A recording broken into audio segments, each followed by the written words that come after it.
अनुसरणीयं यत्नेन शास्त्रं व्याकरणं महत् प्रदीपभूतं सर्वासां विद्यानां यदवस्थितम् इदं आद्यं पदस्थानं सिद्धिसोपानपर्वणाम्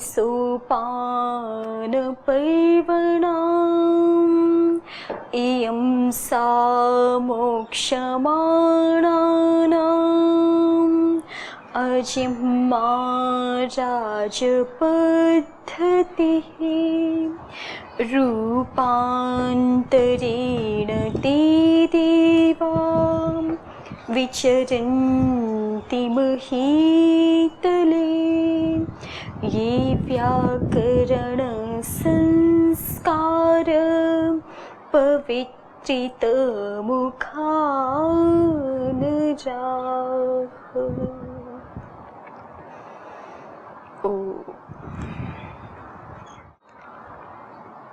ई उन सूत्र पर हम ये पंक्तियां देख रहे थे। ह्रस्वम् अवर्णम प्रयोगे संवृतम दीर्घप्लुतयोस्तु विवृतत्वम। ये एक नया प्रसंग है ना। पहले जो आचार्य को कहना था कि हम इन अ ई उ आदि वर्णों का क्रम से उपदेश कर रहे हैं, अंत में इत संजक नकार कर रहे हैं प्रत्याहार बनाने के लिए, और उस इत संजक नकार का आकार के द्वारा ही प्रदेश वाक्यों में ग्रहण होता है। केवल आकार के द्वारा ही प्रदेश वाक्यों में ग्रहण होता है। ये एक बात पूरी हो गई। अब एक नया प्रसंग प्रारंभ हो रहा है। ह्रस्वम अवर्णम प्रयोगे संवृतम दीर्घप्लुतयोस्तु विवृतत्वम। कि ह्रस्व अवर्ण जो है वो प्रयोग में संवृत होता है, और जो प्लुत अवर्ण है उनका तो विवृत गुण होता है। ये आपने शिक्षा में याद किया है, और यहाँ व्याख्याकारों ने दिखाया था ना। पद्मंजरीकार ने भी और न्यासकार ने भी शिक्षाकारों के सूत्र दिखाए थे। विवृत करणाः स्वराः तेभ्य ए ओ विवृत तरौ ताभ्याम ऐ औ ताभ्याम अपि आकारः संवृतो आकारः। वर्णों का जब अभ्यंतर प्रयत्न देखते हैं शिक्षा में तो यही है ना कि सारे के सारे स्वर विवृतकरण होते हैं।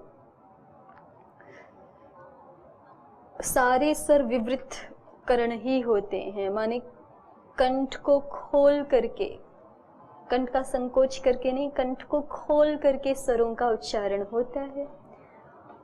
तो सभी स्वरों में ही सामान्य रूप से हमारा कंठ खुला हुआ रहता है, विकसित रहता है, विवृत करणाः स्वराः। लेकिन अन्य स्वरों की अपेक्षा ए ओ ये और ज्यादा कंठ को खोल करके, और ज्यादा कंठ का विकास करके बोले जाते हैं। और ताभ्याम ऐ औ उनकी अपेक्षा भी ऐ औ ये बोलने के लिए और भी विवृत प्रयत्न की आवश्यकता होती है, और आ बोलने के लिए तो और सबसे ज्यादा जो है वो विवृत प्रयत्न की आवश्यकता है। लेकिन अकारः तो संवृतः, अकार अगर आपको ठीक से उच्चारण करना है तो उसके लिए कंठ को संकुचित करना पड़ता है, संवृत प्रयत्न वाला है। और इसीलिए बहुत सारे बालक अ ठीक से नहीं बोल पाते, अ को भी आ जैसा कर देते हैं। उनका अ में भेद पकड़ में नहीं आता, क्योंकि ये अ का प्रयत्न भिन्न है। अ संवृत कंठ वाला है। बोल के देख लो, आपको कंठ में जो है वो ऐसे पता चलेगा। कंठ विवर जो है वो संकुचित होता है उसका उच्चारण करते समय। तो आकार संवृत प्रयत्न वाला है। तो ये तो जो है वास्तव में लोक प्रयुक्त जो ये वर्ण है उनका जैसा जैसा प्रयत्न होता है सो शिक्षाकारों ने बताया, और उसी को काशिकाकार ने दोहराया। अब लोक प्रयोग से हट करके एक बात यहाँ विशिष्ट कही जा रही है अग्रिम पंक्ति में। तेषां सावर्ण प्रसिद्ध्यर्थम अकार इह शास्त्रे विवृतः प्रतिज्ञायते। तेषां उनका, उनका किनका? अकार जो समृद्ध अवर्ण है और जो दीर्घ और प्लुत अवर्ण है। ह्रस्व अ का दीर्घ आ के साथ और ह्रस्व अ का प्लुत आ के साथ सावर्ण हो जाए, सवर्ण संज्ञा हो जाए, इसके लिए शास्त्र में हम इस अकार को विवृत प्रतिज्ञात कर रहे हैं। प्रतिज्ञात कर रहे हैं, क्यों बोला?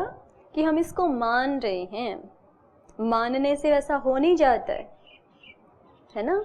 आचार्य ने ये इसको केवल माना है शास्त्र प्रक्रिया की सिद्धि के लिए।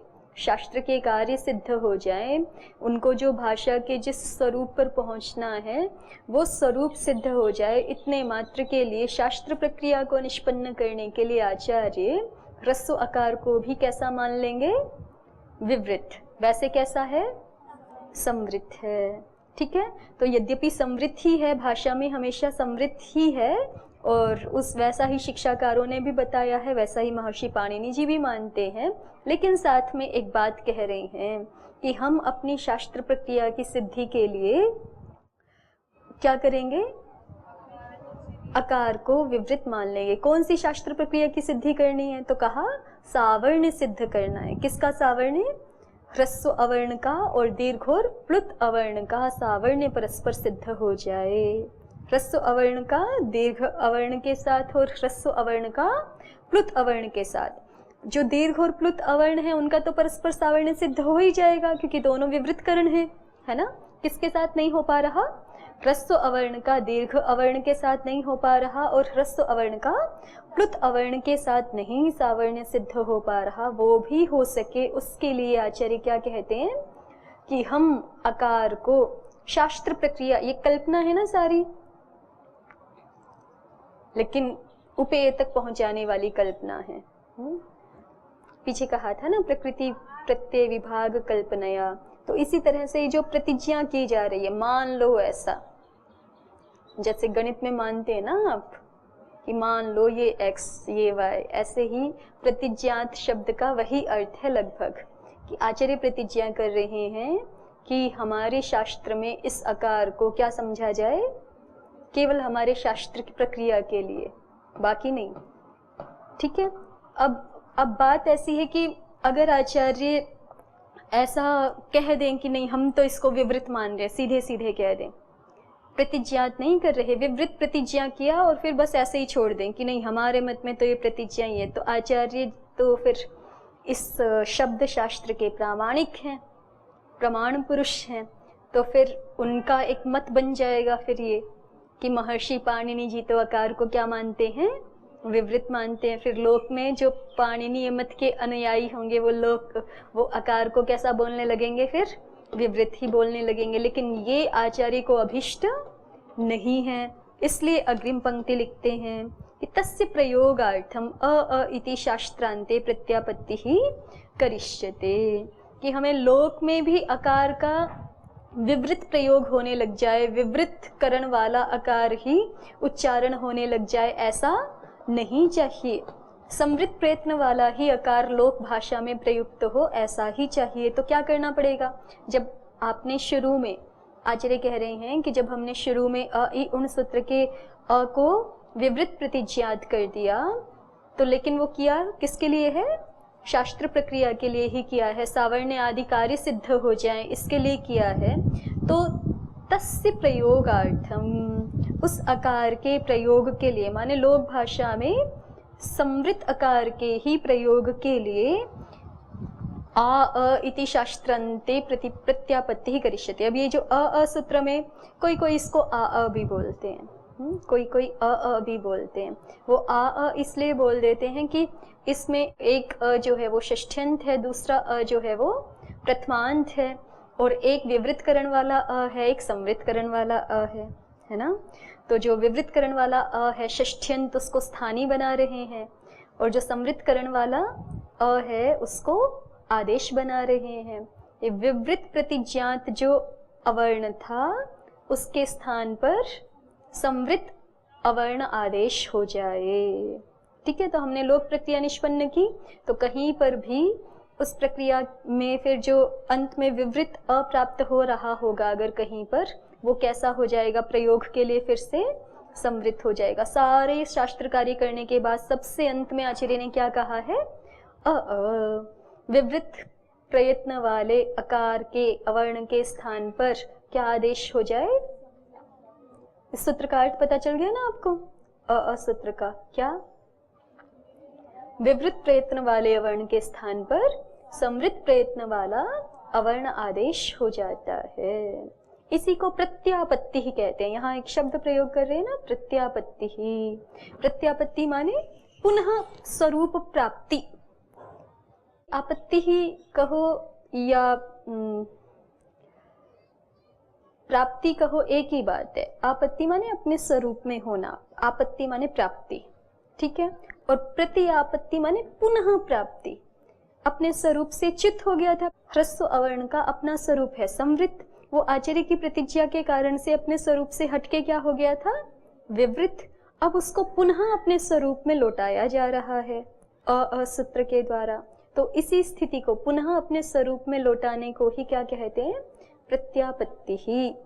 तस्य प्रयोगार्थम, उस संवृत अवर्ण के ही प्रयोग के लिए इति शास्त्रांते प्रत्यापत्ति ही करिष्यते। ऐसा कह करके आचार्य इस सूत्र के माध्यम से, कौन से सूत्र के माध्यम से, इस सूत्र के माध्यम से शास्त्रांत में, शास्त्र में सबसे अंत में प्रत्यापत्ति करेंगे, ठीक है। पुनः आकार को उसके मूल स्वरूप में प्राप्त करा देंगे। अब इन दो पंक्तियों को हम देखेंगे व्याख्याकारों की दृष्टि से। इतनी व्याख्या हम पहले देख चुके हैं। ह्रस्वम अवर्णम प्रयोगे संवृतम दीर्घ प्लुतयोस्तु विवृतत्वम। यहाँ से प्रारंभ करते हैं। तेषां सावर्ण प्रसिद्ध्यर्थम अकार इह शास्त्रे विवृतः प्रतिज्ञायते। न्यास में देखिए, तेषाम इति, तेषाम इत्यादि मिल गया आपको उद्धरण। तो तेषाम इत्यादि, तेषां ह्रस्वादीनां तुल्यस्य प्रयत्नं सवर्णम् इति सवर्ण संज्ञा यथा स्यात् इत्येवमर्थम् इह शास्त्रे ह्रस्वोऽकारो विवृत गुणो अभ्युपगम्यते। तेषां ह्रस्वादीनां तुल्यस्य प्रयत्नं सवर्णम् इति सवर्ण संज्ञा यथा स्यात्। उन ह्रस्व आदि अवर्णों की, अर्थात परस्पर ह्रस्व अवर्ण की दीर्घ अवर्ण के साथ और ह्रस्व अवर्ण की प्लुत अवर्ण के साथ तुल्य से प्रयत्नम सवर्णम, इस सूत्र से सवर्ण संज्ञा यथा स्यात्, जिस प्रकार से हो सके हो जाए। इत्येवम अर्थम, इस प्रयोजन के लिए यह शास्त्रे, यहाँ इस शास्त्र में ह्रस्व अकारो विवृत गुणों अभ्युपगम्यते। इस शास्त्र में ह्रस्व अकार को हम क्या कर रहे हैं, विवृत गुण वाला अभ्युपगम्यते, स्वीकार किया जा रहा है आचार्य के द्वारा, ठीक है। अभ्युपगम्यते आचार्य ने, अभ्युपगम्यते अर्थात स्वीक्रियते। अन्यथा ही भिन्नत्वात् प्रयत्नस्य असति सावर्णे दंडाढ़कम इत्यादौ अकः सवर्णे दीर्घ इति दीर्घत्वं न स्यात्। नहीं तो क्या हो जाएगा, अन्यथा ही भिन्नत्वात् प्रयत्नस्य, यदि आचार्य अवर्ण का विवृतत्व, ह्रस्व अवर्ण का विवृतत्व प्रतिज्ञात ना करें, ह्रस्व अवर्ण को विवृत स्वीकार ना करें, विवृत ना माने उसको, तो फिर भिन्नत्वात् प्रयत्नस्य, अन्यथा का मतलब क्या, अन्यथा माने यदि जो पहली पंक्ति में बात कही गई है वैसा ना माने तो, है ना। प्रथम पंक्ति में क्या बात कही है कि आचार्य के द्वारा इस शास्त्र में ह्रस्व अवर्ण को विवृत माना जा रहा है। अन्यथा, अन्यथा अर्थात यदि ना माने तो, यदि आचार्य ह्रस्व अवर्ण को विवृत ना माने तो क्या होगा, फिर उसको दिखाते हैं आगे कि भिन्नत्वात् प्रयत्नस्य, फिर प्रयत्न के भिन्न हो जाने पर, फिर तो प्रयत्न भिन्न भिन्न रहेंगे ना। देखिए, तुल्य से प्रयत्नम सवर्णम सूत्रकार जानते हैं ना आप लोग, क्या तुल्यः आस्ते प्रयत्नो येषां वर्णानां ते परस्पर सवर्ण संज्ञकाः भवन्ति। तो और इसको सरल करके बताओ तो, सीधे सीधे बोलो तो, तुल्य है अभ्यांतर प्रयत्न जिनका, क्योंकि आस्य में होने वाला प्रयत्न अभ्यंतर प्रयत्न ही होता है ना, तो उसको सीधे सीधे सरल शब्दों में आपको याद रखना है। तो तुल्यास्य प्रयत्नम सवर्णम का अर्थ क्या है कि आभ्यंतर प्रयत्न जिन वर्णों का समान होता है उनकी परस्पर सवर्ण संज्ञा होती है। यही अर्थ है ना सीधे सीधे। सवर्ण संज्ञा होने के लिए क्या आवश्यकता है कि प्रयत्न, आभ्यंतर प्रयत्न किन्हीं दो वर्णों का समान होना चाहिए, तभी उन दो वर्णों की परस्पर सवर्ण संज्ञा होगी, नहीं तो नहीं होगी। समास याद है ना आपको तुल्यास्य प्रयत्नम में? क्या? तुल्यः आस्य प्रयत्नो येषाम वर्णानाम। तो ये आपका सूत्र तो तुल्यास्य प्रयत्नम है, तो आप तो येषाम कर रहे हो, तो ऐसे बोलना चाहिए आपको, तुल्यः आस्य प्रयत्नो यस्य वर्णस्य येन वर्णेन सह तत्तुल्यस्य प्रयत्नम सवर्णम। यस्य बोलोगे, ये शाम नहीं बोल सकते, नहीं तो फिर ये प्रयत्नम कैसे एक वचन में कैसे बनाओगे ना। तुल्यः आस्य प्रयत्नः यस्य तत्तुल्यस्य प्रयत्नम, ठीक है। और उसको अर्थ और स्पष्ट करने के लिए बोल देते हैं, तुल्यः आस्य प्रयत्नो यस्य येन सह। येन सह ये केवल अर्थ स्पष्टता के लिए, समास तो आपका यहीं तक है। तुल्यः आस्य प्रयत्नो यस्य तत्तुल्यस्य प्रयत्नम। येन सह ये अपने आप अधिगम्य है, अपने आप जानने योग्य है, अंडरस्टूड है, माने उसको कहने की आवश्यकता नहीं है। या फिर एक दूसरी तरह से भी करते हो आप समास, जो अभी समास किया है, क्या नाम है इसका? त्रिपद बहुव्रीहि, है ना? त्रिपद बहुव्रीहि हो रहा है ना। तुल्यः आस्य प्रयत्नो यस्य तत्तुल्यस्य प्रयत्नम सवर्णम। या एक दूसरे तरीके से भी कर सकते हो, आस्य प्रयत्नः आस्य प्रयत्नः, ठीक है। फिर तुल्यः आस्य प्रयत्नः यस्य तत्तुल्यस्य प्रयत्नम। पहले सप्तमी तत्पुरुष करके और फिर बहुव्रीहि कर दीजिए। सप्तमी तत्पुरुष गर्भ बहुव्रीहि समासः, ऐसे भी कर सकते हैं, दोनों में समान अर्थ आ जाएगा। सम्यक? चलिए, तो तुल्यस्य प्रयत्नम सवर्णम का अर्थ हमने इसलिए समझा क्योंकि सवर्ण संज्ञा के बारे में बात हो रही है, उसका अर्थ नहीं जानते होंगे तो विषय स्पष्ट नहीं होगा। तो इतनी बात स्पष्ट है। आस्य प्रयत्न हम बोल रहे हैं, और आस्य प्रयत्न का मतलब होता है आभ्यंतर प्रयत्न। तो ये समझ में आया हमें सवर्ण संज्ञा के लिए ये आवश्यक है कि जिन दो वर्णों की हम परस्पर सवर्ण संज्ञा करना चाहते हैं उनका परस्पर आभ्यंतर प्रयत्न अवश्य ही समान होना चाहिए, ठीक। तो इसलिए कहते हैं कि अन्यथा ही भिन्नत्वात् प्रयत्नस्य, यदि यहाँ पर आचार्य ह्रस्व अवर्ण को विवृत ना माने तो भिन्नत्वात् प्रयत्नस्य, फिर तो प्रयत्न जो है वो भिन्न भिन्न है। अभी दिखाए थे शिक्षाकारों के मत में प्रयत्न, है ना, ह्रस्व और दीर्घ का और प्लुत का परस्पर जो है वो अभ्यंतर प्रयत्न भिन्न भिन्न है, क्योंकि आकार के लिए तो कहा है संवृतस्त्वकारः, आकार तो संवृत है, और आकार कैसा है? ताभ्यामपि आकारः, वो तो जो विवृत हैं, विवृततर हैं, उनकी अपेक्षा भी और ज्यादा विवृत है। सारे स्वर विवृत, उनकी अपेक्षा ए ओ विवृततर, उनकी अपेक्षा भी ऐ औ और ज्यादा विवृततर, और उनकी अपेक्षा भी आकार और ज्यादा विवृत। तो जो प्लुत आकार होगा वो भी और ज्यादा विवृत की श्रेणी में ही आएगा। तो इनका परस्पर ह्रस्व अवर्ण का और दीर्घ प्लुत अवर्णों का परस्पर प्रयत्न भेद हो जाने से क्या नहीं हो सकेगी? सवर्ण संज्ञा नहीं हो सकेगी, आभ्यंतर प्रयत्न। ये ध्यान रखिए, इसमें आभ्यंतर प्रयत्न ही अपेक्षित है। और स्थानांतरतमः में जब देखते हो वहां पे बाह्य प्रयत्न अपेक्षित होता है। 4 प्रकार से देखते हैं ना स्थानांतरतमः में, गुणकृतांतरीय, स्थानकृतांतरीय। तो ये जो गुणकृतांतरीय कहा जाता है वो क्या है? बाह्य प्रयत्न कृतांतरीय देखा जाता है, ठीक है। स्थानकृतांतरीय, स्थान तो जिस स्थान से जो वर्ण उच्चरित हो रहे हैं, कंठ से, तालु से, ओष्ठ से, मूर्धा से, जहां से। और गुणकृतांतरीय माने बाह्य प्रयत्न कृत आंतर्य है कि नहीं, और मात्रा कृतांतरीय की एक मात्रिक है कि द्विमात्रिक है, त्रिमात्रिक है। और अर्थ कृतांतरीय कि कोई शब्द जो है वो 2 वस्तुओं को कह रहा है, 3 को कह रहा है, इस प्रकार का अर्थ कृतांतर्य, ठीक है। या कोई जो है वो युवा को कह रहा है कि गोत्र को कह रहा है, इस प्रकार का। तो ये स्पष्ट रहना चाहिए मन में बात हमारे। तुल्यस्य प्रयत्नम सवर्णम में अभ्यंतर प्रयत्न को देखा जाता है, स्थाने अंतरतमा में बाह्य प्रयत्न को देखा जाता है।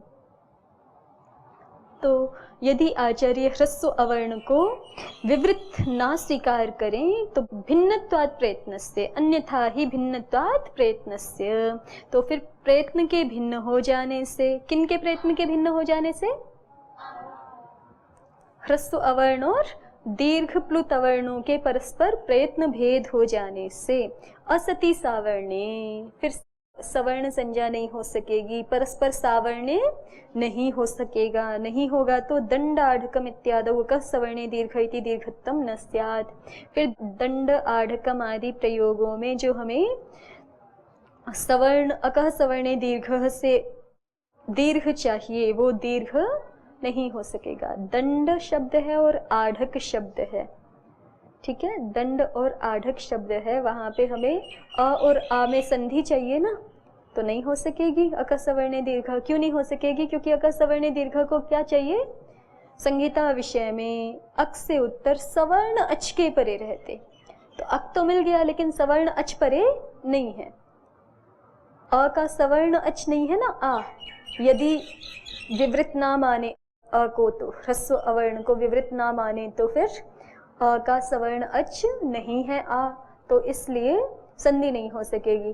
और अगर अ को विवृत मान लिया हमने तो फिर तो सवर्ण संज्ञा हो जाएगी, क्योंकि सूत्र की शर्त घट रही है ना, तुल्यः आस्य प्रयत्नो यस्य येन सह, ये शर्त घट रही है। अ का भी प्रयत्न हमने अभ्यंतर प्रयत्न विवृत मान लिया और प्लुत आ का भी विवृत प्रयत्न है, तो इसलिए परस्पर सवर्ण संज्ञा हो जाएगी। चले आगे देखिए। ननु च सत्यपि विवृतत्व प्रतिज्ञाने नैव ह्रस्व प्लुतयोरकः सवर्णे दीर्घत्वं प्राप्नोति। ये विवृत प्रतिज्ञाने नैव ऐसे मिला के लिखा हुआ है आपकी पुस्तक में। प्रतिज्ञाने ये एक अलग शब्द है और नैव ये एक अलग शब्द है, उन दोनों को अलग कर लीजिए। क्या अलग अलग ही है? हाँ एक ही है, तो उसको अलग लिखिए। ननु च सत्यपि विवृतत्व प्रतिज्ञाने, ये जिज्ञासु शंका कर रहा है, अब उसके मन में एक प्रश्न आ रहा है, वो पूछ रहा है कि ननु च सत्यपि विवृतत्व प्रतिज्ञाने, कि अरे भाई इस ह्रस्व अवर्ण को विवृत मान लेने पर भी, ह्रस्व वर्ण के विषय में विवृतत्व की प्रतिज्ञा करने पर भी, उसका विवृतत्व मान लेने पर भी नैव ह्रस्व प्लुतयोर अकः सवर्णे दीर्घत्वं प्राप्नोति, कि आपने दंड आढ़कम में सवर्ण संज्ञा दिखा दी, वो तो ठीक है, ह्रस्व और दीर्घ की परस्पर सवर्ण संज्ञा हो जाएगी, लेकिन ह्रस्व और प्लुत में अकः सवर्णे दीर्घत्व प्राप्त होगा नहीं, ऐसे कह रहा है जिज्ञासु। क्यों नहीं प्राप्त होगा? तो कहते हैं कि तस्मिन् कर्तव्ये प्लुतस्य असिद्धत्वात्, क्योंकि भले ही सवर्ण संज्ञा हो गई लेकिन फिर भी तस्मिन् कर्तव्य माने अकः सवर्णे दीर्घ, इस कार्य के करने में प्लुतस्य असिद्धत्वात्, प्लुत तो असिद्ध रहेगा। प्लुत जो विधान होता है, प्लुत विधान कहाँ है अष्टाध्यायी में? 8.2 में है ना, वाक्यस्य ते प्लुतः उदात्तः, वो पूरा प्रकरण है ना जो प्लुत करता है, ठीक है, वो पूरा का पूरा प्रकरण 8.2 में वाक्यस्य ते प्लुतः उदात्तः के आगे जो प्रकरण है वो प्रायः करके पूरा का पूरा प्रकरण प्लुत विधान के लिए ही है, ठीक है। तो प्लुत विधान तो वहाँ 8.2 में होता है और ये कार्य है यहाँ पर अकः सवर्णे दीर्घ 6.1 में। तो मान लीजिए आपने किसी अ को, किसी अवर्ण को प्लुत किया, कौन से सूत्र से होगा? किसी भी सूत्र से जिसका विषय बन रहा होगा, दूरा धूते च आदि सूत्रों से हो जाएगा, प्लुत हो जाएगा अ को। फिर जब प्लुत हो जाएगा तो वो तो 8.2 का कार्य है, वो 8.2 का कार्य जब यहाँ पे संधि करने चलोगे तो फिर वो तो असिद्ध दिखेगा। असिद्ध प्रकरण है ना, क्या? पूर्वत्र असिद्धम। बाद के जो 3 पाद हैं, अष्टाध्यायी के जो अंतिम 3 पाद हैं, वो सपाद सप्ताध्यायी की दृष्टि में असिद्ध रहते हैं। तो वहां का जो 8-2 का किया हुआ कार्य है वो प्लुत तो यहाँ पे दिखेगा ही नहीं, और दिखेगा ही नहीं तो दोनों मिलेंगे कैसे? इधर ह्रस्व अवर्ण है, ठीक है, जैसे दंड शब्द का ह्रस्व अवर्ण है मान लीजिए, और आगे जो है वो अजय शब्द मान लीजिए, अजय किसी का नाम है और उसको जो है वो दूराधूते च से उसके अ को क्रमशः प्लुत होते हैं, तो उसको मान लीजिए प्लुत हो रखा है। तो अब ये जो अ को प्लुत हो रखा है, ये अ का प्लुत, तो जब आप इन दोनों में अकः सवर्ण दीर्घ करने जाओगे तब क्या हो जाएगा? असिद्ध हो जाएगा, हो जाएगा ना। तो असिद्ध हो जाएगा, तो फिर जब दिखेगा ही नहीं तो संधि कैसे हो सकती है? संधि कार्य भी नहीं होगा। वही जिज्ञासु ने शंका की है कि ननु च सत्यपि विवृतत्व प्रतिज्ञाने, विवृत मान लेने पर भी नैव ह्रस्व प्लुतयोर अकः सवर्णे दीर्घत्वं प्राप्नोति, ह्रस्व और प्लुत का तो परस्पर अकः सवर्णे दीर्घ पाएगा नहीं। क्यों नहीं पाएगा? तस्मिन् कर्तव्ये प्लुतस्य सिद्धत्वाद, उसके करने में प्लुत के असिद्ध हो जाने से। उसके किसके करने में देवनिधि जी? तस्मिन् कर्तव्ये, हाँ, अकः सवर्णे दीर्घ इत्यनेन सूत्रेण सवर्ण दीर्घत्वे कर्तव्ये प्लुतस्य असिद्धत्वात्, ये जिज्ञासु ने शंका कर दी। तो इसका उत्तर दे रहे हैं नैष दोषः, कि ये दोष नहीं आएगा। समाधाता उत्तर दे रहा है नैष दोष, ये दोष नहीं आएगा। सिद्धः प्लुतः स्वर संधिषु, क्योंकि ये ज्ञापित बात है कि प्लुत स्वर संधियों में सिद्ध ही रहता है, ठीक है। स्वर संधियां माने अच संधियां,